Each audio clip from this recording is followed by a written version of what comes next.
یہ قصہ ہے عراق کے شہر سمارا کا، جہاں ایک ولید نامی تاجر رہتا تھا۔ ولید کا کپڑے کا کاروبار تھا۔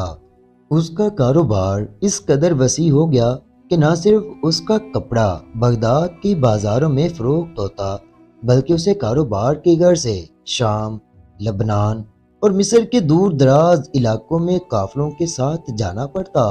دن بدن اس کا کاروبار بڑھتا جا رہا تھا اور وہ انتہائی امیر ہوتا جا رہا تھا۔ ہر جگہ پہ اس کی ایک پہچان بن چکی تھی۔ اس نے سمارا کے اندر ایک محل نما گھر تعمیر کروا رکھا تھا، جس میں ایک شاہانہ زندگی کی تمام سہولیات میسر تھیں۔ خدمت کے لیے نوکر چاکر اور کنیزیں موجود تھیں۔ غرض یہ کہ وہ ایک انتہائی خوشحال زندگی گزار رہا تھا، لیکن اس میں ایک بری عادت تھی۔ وہ زمانہ جاہلیت کی طرح بیٹیوں سے نفرت کرتا تھا، اور اس کی نفرت کی وجہ یہ تھی کہ وہ یہ سمجھتا تھا کہ لڑکے والدین کے لیے زیادہ فائدہ مند ثابت ہوتے ہیں، کاروبار کر کے جائیداد بنا سکتے ہیں، جبکہ لڑکیاں کچھ نہیں کر سکتی۔ الٹا ان کی پرورش پر پیسہ برباد ہوتا ہے، اور اگر لڑکی اچھی نہ نکلے تو باپ کی عزت پر داغ بھی لگا سکتی ہے۔ ایک لڑکی کا باپ ہونا وہ اپنی مردانگی پہ دھبا سمجھتا تھا۔ اس کی بیوی کو اس کی اس بری عادت کی خبر تھی، لیکن وہ خاموش رہتی تھی۔ اس تاجر کو اولاد کی خواہش تو تھی، لیکن وہ بیٹی نہیں چاہتا تھا۔ چند ہی دنوں بعد اس کی بیوی امید سے ہو گئی۔ وہ یہ خبر سن کر بہت خوش ہوا، لیکن پھر سوچ میں پڑ گیا، اور کچھ ہی دیر میں اس کے چہرے سے خوشی کے آثار غائب ہو گئے۔ وہ فوراً اپنی بیوی کے پاس آیا اور کہنے لگا، میں تجارت کی غرض سے مصر جا رہا ہوں۔ ہو سکتا ہے مجھے واپس آنے میں کافی عرصہ بیت جائے، لیکن میں تجھے تنبیہ کر کے جا رہا ہوں۔ اگر بیٹا ہوا تو اس کی شاہانہ طریقے سے پرورش کرنا، اور اگر بیٹی ہوئی تو اس کو زندہ درگور کر دینا، اس سے پہلے کہ وہ جوان ہو کر بدنامی کی کالک میرے چہرے پر مل دے۔ بہتر ہے اس کا قصہ پیدا ہوتے ہی ختم کر دینا۔ تاجر کی کرخت باتوں سے اس کی بیوی کا دل ٹوٹ گیا۔ وہ بہت غمگین تھی۔ اس نے اپنے شوہر کو الوداع کیا اور اپنے کمرے میں جا کر رونے لگی۔ انتہائی پریشانی میں مبتلا ہو کر سوچنے لگی، اگر میرے ہاں بیٹی پیدا ہو گئی تو میں کیا کروں گی؟ تاجر کی بیوی کو بیٹیاں بہت پسند تھیں، لیکن وہ اپنے ظالم شوہر کے ہاتھوں مجبور تھی۔ اس لیے خدا سے یہی دعا کرتی کہ اس کے ہاں بیٹا ہی پیدا ہو تاکہ اس کا شوہر خوش ہو جائے، لیکن خدا کو کچھ اور ہی منظور تھا۔ وقت گزرتا رہا اور آخر وہ دن بھی آن پہنچا جب اس کے ہاں ایک خوبصورت بیٹی پیدا ہوئی۔ وہ اپنی بیٹی کو دیکھ کر بہت خوش ہوئی، لیکن اس کی یہ خوشی چند ہی لمحوں میں ختم ہو گئی۔ اس کو اپنے شوہر کی بات یاد آ گئی، لیکن وہ اپنی اولاد کو اپنے ہی ہاتھوں سے زندہ درگور نہیں کر سکتی تھی، کیونکہ کسی بھی ماں میں اتنی ہمت نہیں ہوتی کہ وہ اپنے پیٹ میں پلنے والے بچے کو زندہ درگور کر دے۔ اس نے اپنی بیٹی کو گلے سے لگایا اور یہ فیصلہ کیا کہ وہ اپنی بیٹی کی پرورش کرے گی۔ اس کا شوہر اس کے ساتھ جو مرضی سلوک کرے، لیکن وہ اپنی بیٹی پر کوئی آنچ نہیں آنے دے گی۔ اس نے سب سے پہلے اپنی بیٹی کو بابا کہنا سکھایا، وہ بابا جسے بیٹیوں کے وجود سے گھن آتی تھی۔ ایک دن اسے ایک خط ملا۔ یہ خط اس کے شوہر کا تھا، جس میں لکھا تھا کہ وہ 2 ماہ بعد واپس آ رہا ہے۔ وہ یہ خط پڑھ کر افسردہ ہو گئی اور سوچنے لگی کہ اس کا شوہر اس کی بیٹی کے ساتھ کیا سلوک کرے گا۔ اس کو اپنے شوہر کے واپس آنے کی ذرا بھی تمنا نہیں تھی، لیکن ہونے کو کون ٹال سکتا ہے۔ ایک دن اس کا شوہر گھر واپس آ گیا۔ گھر آتے ہی اپنی بیوی کو پکارنے لگا، کہنے لگا، جلدی سے میرے بیٹے کو لے آؤ۔ اس کی بیوی فوراً باہر آئی اور اپنے شوہر کو سلام کیا۔ اس کے پیچھے ہی ایک ننھی سی بچی بابا بابا کہتی ہوئی کمرے سے باہر آئی۔ تاجر نے جب اس بچی کو دیکھا تو اس کا غصہ 7ویں آسمان تک پہنچ گیا۔ وہ اپنی بیوی کو گالیاں بکنے لگا، میں تم سے بیٹا چاہتا تھا اور تم نے بیٹی پیدا کی۔ میں تمہیں جو کہہ کر گیا تھا تم نے اس پر بھی عمل نہیں کیا۔ اب میں یہ کام اپنے ہاتھوں سے ہی کروں گا۔ تاجر کی بیوی رونے لگی اور اسے واسطے دینے لگی، یہ ظلم نہ کرو، تمہیں بھی کسی عورت نے جنا ہے۔ لیکن تاجر کا دماغ خراب تھا۔ اس نے اپنی پھول جیسی بچی کو اٹھایا اور جنگل کی طرف لے گیا۔ اس معصوم سی بچی کو کوئی خبر نہیں تھی کہ اس کا باپ اسے کہاں لے کر جا رہا ہے۔ اس نے اپنی بچی کو ایک جگہ پہ بٹھایا اور ایک گڑھا کھودنے لگا۔ وہ بچی گڑیا کے ساتھ کھیل رہی تھی۔ دیکھتے ہی دیکھتے گڑھے کی کھدائی ہو گئی۔ اس نے اپنی بچی کو گڑھے میں رکھا اور اس پر مٹی ڈالنے لگا۔ وہ بچی یہی سمجھی کہ اس کا باپ اس کے ساتھ کھیلنے میں مصروف ہے۔ وہ خوشی سے بابا بابا کہنے لگی۔ اس کے پاؤں مٹی میں دفن ہو چکے تھے۔ تاجر کی بیوی کی ممتا جاگ اٹھی۔ وہ فوراً بھاگتی ہوئی تاجر کے پیچھے جنگل میں آئی۔ اس نے دیکھا کہ تاجر اپنی بیٹی پر مٹی ڈال رہا ہے۔ وہ چیختی ہوئی آگے بڑھی اور فوراً اپنی بیٹی کو گڑھے سے نکال لیا۔ کبھی اس کے ہاتھوں کو چومتی تو کبھی پیروں کو۔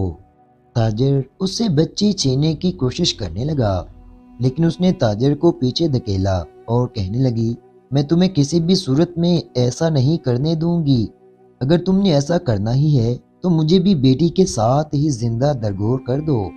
تاجر یہ بات سن کر آپے سے باہر ہو گیا اور اپنی بیوی کو گھسیٹتا ہوا گھر لے آیا۔ گھر آ کر اس نے اپنی بیوی کو بہت مارا۔ یہ سب دیکھ کر وہ بچی سہم گئی اور ایک کونے میں جا کر کھڑی ہو گئی۔ یہ سارا منظر اس معصوم جان کے لیے قیامت سے کم نہیں تھا۔ تاجر اپنی بیوی کو مار پیٹ کر گھر سے باہر چلا گیا۔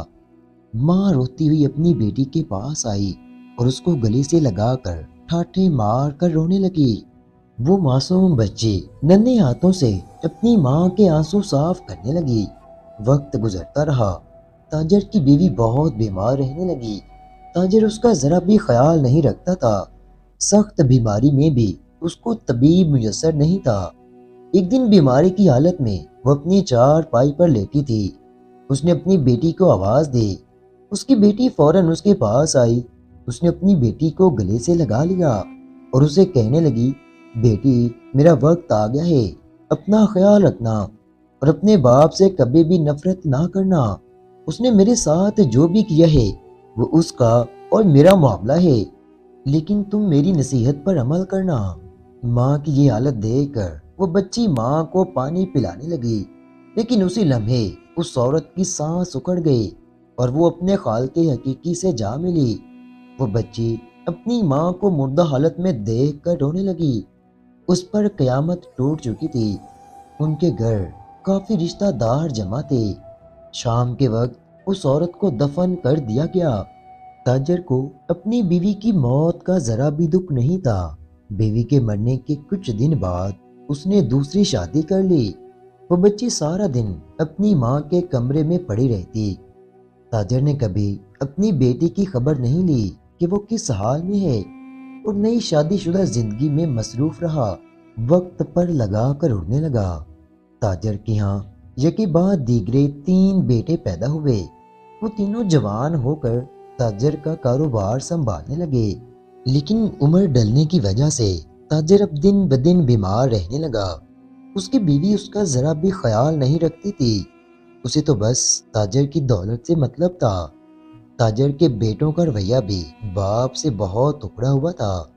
انہوں نے باپ کی ساری جائیداد آپس میں تقسیم کر لی۔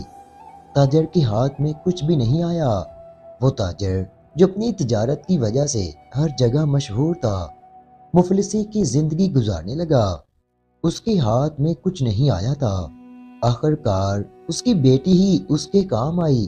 وہ چاہتے ہوئے بھی اپنے باپ سے نفرت نہ کر سکی۔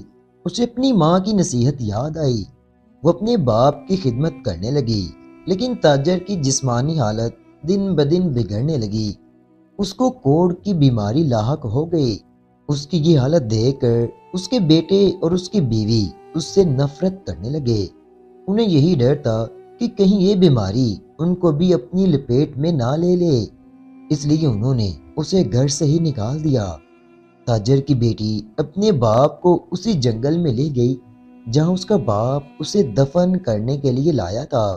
اس نے وہاں پر ایک جھونپڑی بنائی اور اپنے باپ کی دیکھ بھال کرنے لگی۔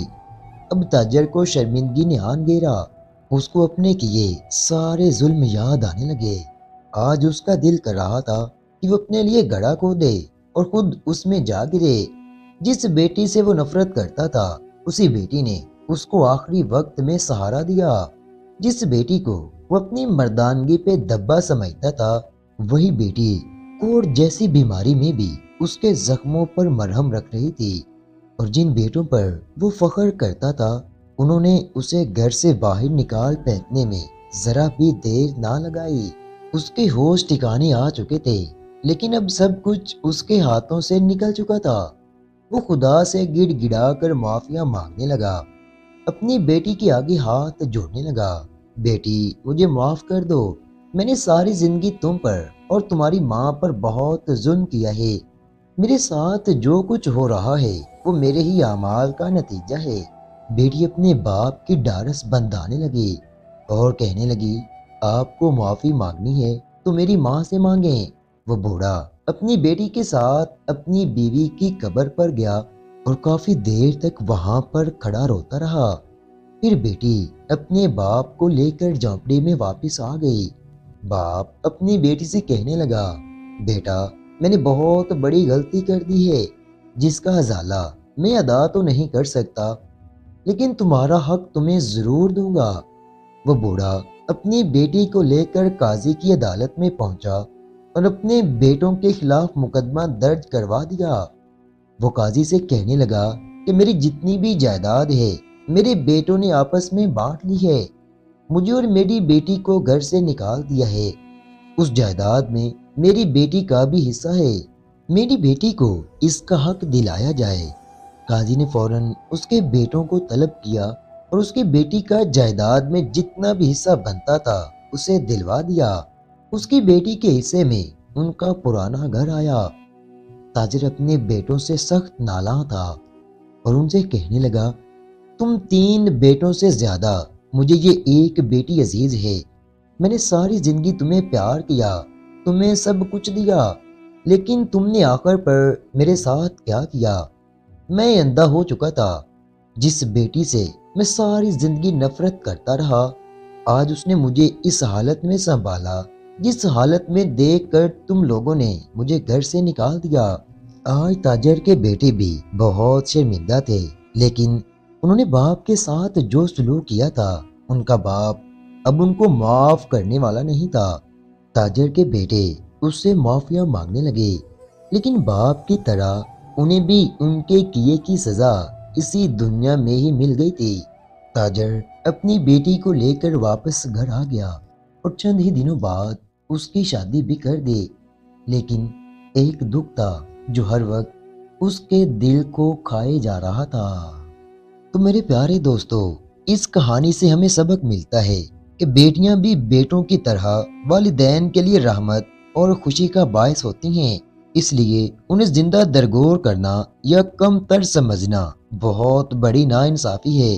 جیسے بیٹوں کو محبت اور حقوق دیے جاتے ہیں، ویسے ہی بیٹیوں کو بھی برابر عزت اور اہمیت دینی چاہیے۔